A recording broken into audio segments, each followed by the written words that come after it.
Hello friends, ಹೇಗಿದ್ದೀರಾ? ಇವತ್ತಿನ recipe ಮೂಲಂಗಿ ಚಟ್ನಿ. ಅದು ಹೇಗೆ ಮಾಡೋದಂತ ನೋಡ್ಕೊಳ್ಳುವ.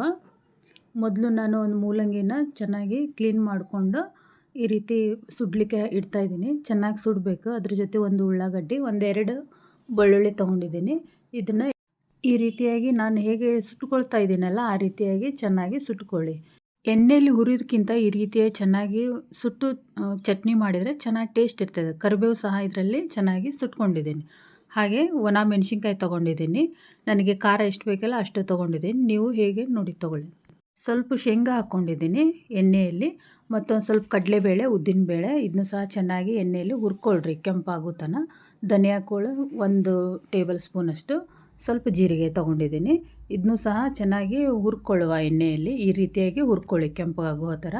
ಮತ್ತು ಸ್ವಲ್ಪ ಎಣ್ಣೆ ಹಾಕ್ಕೊಂಡು ನಾವೇನು ಸುಟ್ಕೊಂಡಿದ್ವಿ ಅಲ್ಲ ಅದು ಒಳಗಡೆ ಎಲ್ಲ ಹಸಿ ಇರ್ತದಂತ ಅದನ್ನೇ ಚೆನ್ನಾಗಿ ಮತ್ತೆ ವಾಪಸ್ಸು ನಾನು ಸುಡ್ತಾಯಿದ್ದೀನಿ.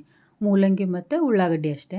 ಚೆನ್ನಾಗಿ ಈ ರೀತಿಯಾಗಿ ಕೆಂಪಾಗೋ ತನಕ ಚೆನ್ನಾಗಿ ಹುರ್ಕೊಳ್ರಿ. ಇದು ಹುರಿಯೋದ್ರಿಂದ ನೀರಿನ ಅಂಶ ಹೋದರೆ ಬೇಗ ಕೆಡೋದಿಲ್ಲ ಚಟ್ನಿ. ಅದಕ್ಕಾಗಿ ಚೆನ್ನಾಗಿ ಹುರ್ಕೋಬೇಕು. ಈಗ ನಾವೇನೇನು ಎಲ್ಲ ಹುರ್ಕೊಂಡಿದ್ದೀವಲ್ಲ ಅದನ್ನು ಎಲ್ಲನೂ ಒಂದು ಗ್ರೈಂಡ್ರಲ್ಲಿ ಹಾಕ್ಕೊಂಡು ಚೆನ್ನಾಗಿ ಪೇಸ್ಟ್ ಮಾಡ್ಕೋಬೇಕು. ತರಿಗೆ ಎಲ್ಲ ಪೇಸ್ಟ್ ಥರ ಮಾಡ್ಕೊಳ್ಳಿ. ಈಗ ಬೆಳ್ಳುಳ್ಳಿನೂ ಸಹ ನಾನು ಹುರ್ಕೊಂಡಿದ್ದನ್ನು ಇದರಲ್ಲೇ ಹಾಕ್ಕೊಳ್ತಾ ಇದ್ದೀನಿ. ಚೆನ್ನಾಗಿ ಕ್ಲೀನ್ ಮಾಡಿಕೊಂಡು ಹಾಕ್ಕೊಳ್ಳಿ. ಈಗ ಇದನ್ನು ಗ್ರೈಂಡ್ರ್ ಮಾಡ್ಕೊಳ್ಳುವ. ನೋಡಿ ಈ ರೀತಿಯಾಗಿ ನಾನು ಗ್ರೈಂಡ್ರ್ ಮಾಡ್ಕೊಂಡಿದ್ದೀನಿ. ಈ ರೀತಿಯಾಗಿ ನೀವು ರುಬ್ಕೊಳ್ಳಿ. ಹಾಗೆ ಇದರಲ್ಲಿ ಸ್ವಲ್ಪ ಲಿಂಬೆ ಗಾತ್ರಿನಷ್ಟು ಹುಣಸೆಹಣ್ಣು ಹಾಕ್ಕೊಂಡಿದ್ದೀನಿ ನಾನು ಹುಳಿಗೆ. ಈಗ ಎಣ್ಣೆಯಲ್ಲಿ ನಾವು ಮೂಲಂಗಿ ಮತ್ತು ಉಳ್ಳಾಗಡ್ಡಿ ಫ್ರೈ ಮಾಡ್ಕೊಂಡಿದ್ವಲ್ಲ ಸುಟ್ಕೊಂಡು, ಅದನ್ನು ಇದರಲ್ಲಿ ಹಾಕ್ಕೊಂಡು ಚೆನ್ನಾಗಿ ಪೇಸ್ಟ್ ಥರ ರುಬ್ಕೋಬೇಕು. ಸ್ವಲ್ಪ ಉಪ್ಪು ಹಾಕ್ಕೊಂಡಿದ್ದೀನಿ ರುಚಿಗೆ ತಕ್ಕಷ್ಟು. ನೋಡಿ ಈ ರೀತಿಯಾಗಿ ನಾನು ರುಬ್ಕೊಂಡಿದ್ದೀನಿ.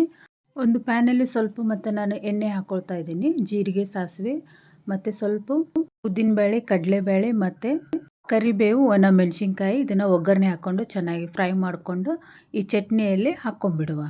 ಈಗ ರೆಡಿ ಆಯಿತು ರುಚಿಯಾದ ಮೂಲಂಗಿ ಚಟ್ನಿ.